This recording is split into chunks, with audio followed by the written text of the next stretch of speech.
Isn't it kind of depressing that almost every new apartment building in America looks like this, or this, or this? And the new apartment buildings in Iran look like this, or this, or this, or this. So why do the people in Iran have such beautiful buildings? And we're stuck with these 5x1s. Well, that car over there is at least half of the problem. So America has a housing crisis, and particularly in urban spaces where people want to live. And a 5x1, and this one is super clear, you can see the one being basically a concrete floor that can be rentable commercial space, and then apartments above it, often made out of wood. But city code requires a certain number of parking spots per apartment building versus in Iran, where there is no requirement of a certain number of parking spaces. And what does parking have to do with like how it looks in the building? Basically, you're trying to fit in as much housing and then leave enough space for cars. When you don't think about the space of cars,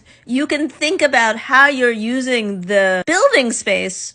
Basically, you have space left over to have some fun. But that's not just cars' fault. It's also this idea that these cookie cutters can be used in any city without change. They're cheap because they're not trying to make them look nice. Whereas these are all individually designed, and they are actually of different levels of expense. They're just not churning them out. They're trying a little bit harder on each one. So does that mean Iran is just doing it so much better than the US? No. One of the challenges is, brick harkens to a certain kind of traditional architecture. Now, this wouldn't work zoning-wise because it doesn't have enough people to cars space, but it also is not a great use of physical space. These are all individual row houses. But also, bricks use a lot of fossil fuels. You gotta bake them. And so, given that our population has grown and we need more housing, we have to think about sustainability. And probably the best ideal would be something that has a use of space that doesn't preference cars